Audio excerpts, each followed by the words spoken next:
Well, well, well. Hello, my classy people. My name is Wayne Bolden. I'm the Speed King. It is Thursday, April 17th, and we are approximately about 16 days out from this year's Kentucky Derby for sure. And as always, I'm going to ask that you turn your closed captions on. Please subscribe, ring the bell, do those things that you do for your Speed King for sure. And of course, tip sheets are available for both Kentucky Oaks Day, 13 races. They're 20 bucks for Kentucky Derby Day. Tip sheets are 20 bucks, 14 races. If you buy both of them, I'll give them to you for $35.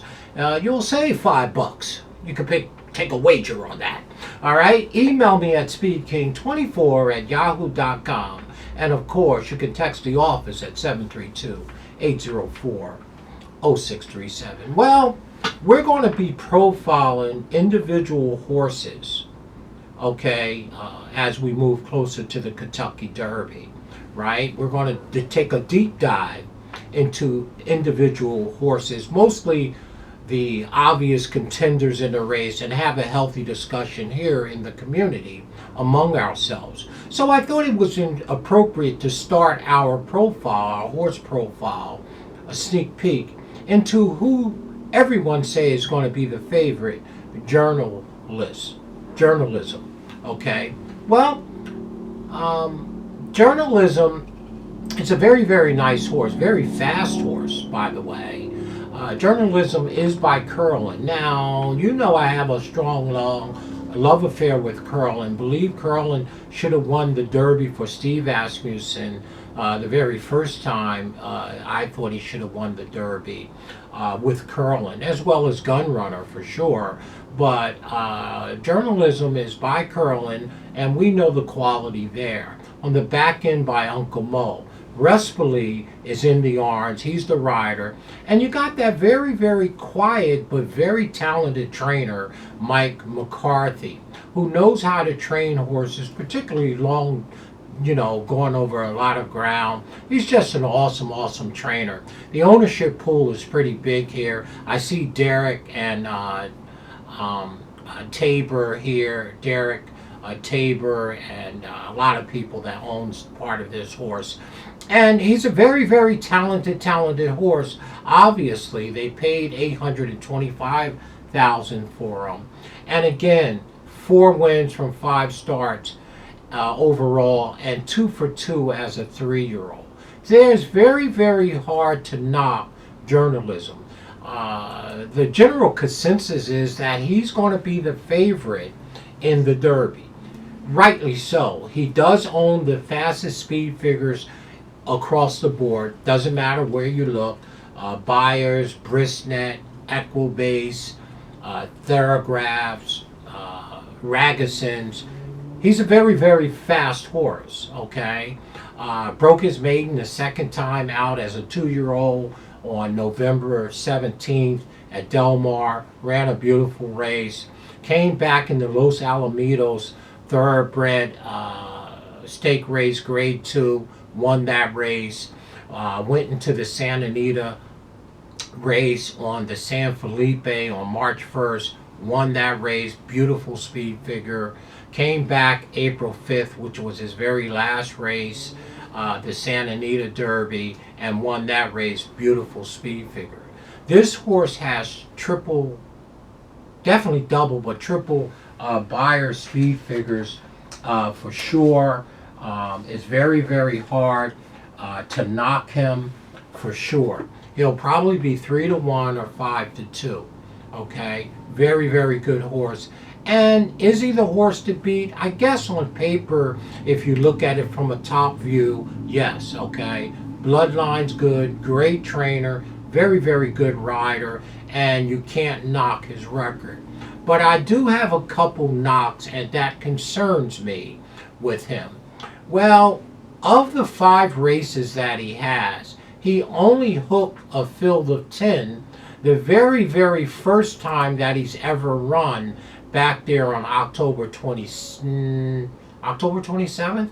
Actually, no. On November 17th, he caught a field of 10 where he broke his maiden. But his next 3 races, folks, he ran in the Los Alamitos Futurity, the San Felipe Stakes, and the Santa Anita Derby. Here is my concern.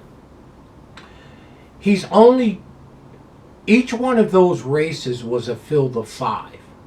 Okay? A field of 5. Literally, he has 4 races that it was only a field of 5, which is, you can put them all 4 together and you'll have the full field of the Derby. So to me, the horse is placed where he needs to be on the racetrack. Now, nothing against him, and he can go where he wants, when he wants, and he's not really racing against anyone, and he's running up the score with his speed figures, rightly so. He's still running the race. But my concern here with him, my first concern, is the size of the field that he has been running against, okay? Let's just take the very last race, the Santa Anita Derby. Well, the Santa Anita Derby had 5 horses. The only one in there of any credit outside of Citizen Bull was Beza, right, who's not in. And he basically sat behind the pack and just circled the field. Well, there's only 4 horses in front of him. Okay, and he earned a very, very good speed figure. Now, I know you can only beat the horses that are in front of you. No knock against him. My concern is that this horse has never been in against a full field of horses, except back there on the 17th of November when he broke his maiden, and there was 10 horses in the field. Okay, granted. But in all of his stake races, all 3 of them, Grade 2, Grade 2, Grade 1. Each one of them had a field of 5 horses. That's a total of 15. So my question is, or my concern is, did he just have everything his way in these races where you can place yourself anywhere you want on the racetrack, right, with only 4 other horses to really beat and navigate and run up the score speed figure-wise? That's my first concern. My second concern is when I looked at the Ragussens, or I looked at the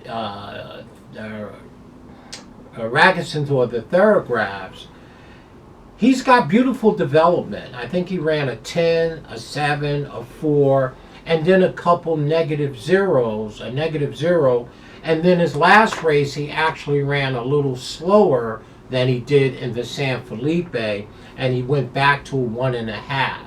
Okay, the lower the number, the better. Now, is his speed figures faster than everyone else's in the race? Well, yeah. He's running across a speed favoring track out there in California, in Santa Anita and Del Mar. But there's nobody in the race in terms of how it's going to be on Derby Day. The backwards move, a small move, he has a negative 0, which would crush this field. But that backwards move concerned me a little bit, okay, where he ran the 1.5 on the Thoroughbreds. So to me, I'm not sure if we should be willing to take an underlay on a horse that has not been in the gate but except one time, and not in any of the stake races with top horses, particularly like the Kentucky Derby, where he had to navigate the other horses in the race going 1.25 miles, less known. So to me, Journalist is a very good horse, very fast. I wish I'd owned him. I'm not knocking him. I'm just telling you I have some real concerns about Journalist. And I doubt very seriously if he would be my top pick in this race based on that. Now, if he wins it, well, he's the favorite. He'll probably be the favorite, maybe rightly so, but I have some concerns. So I don't want to back an underlay with some questions that I haven't answered. One, most of all, from the Ragussens or the Thoroughbreds sheet with that little backwards move from his previous negative 0 top that he ran in the San Felipe. He went a little back, not much, about 1.5 points, 1.75, but it is shaping up to be an O2X in my opinion. So again, no knock on him. Let's have a good discussion. I'm not crazy about journalists. No, you didn't. I just told you. I'm about 3 seconds from throwing him out from the win hole. Not hitting the board. But I'm about 3 seconds from throwing him out. Because there are some questions that's just too big for me to back somebody 3-1, 5-2, and not understanding if, hey, forget the backwards move, which is big for me, because I'm an old sheet reader. The mere fact that this horse has only been in the gate with 4 horses, other than himself making 5. His 3 stake races is 15 horses over 3 different races. This is a field of 20 over there in Louisville, the first Saturday of May. So let's have a healthy discussion about journalists. Here is your horse profile. We're going to do quite a few of these individuals so we can have a healthy discussion here at our community. I'm not thrilled about journalists. He's fast, he's quick, I get it all. But I don't know, folks.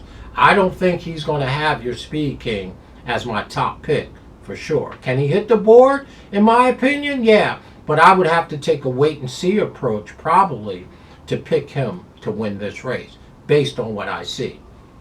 The number in the field, across Churchill, going 1.25 miles, speed figures, Raguson's Thoroughbred. I see a backwards move. We call it an O2X. I don't like it.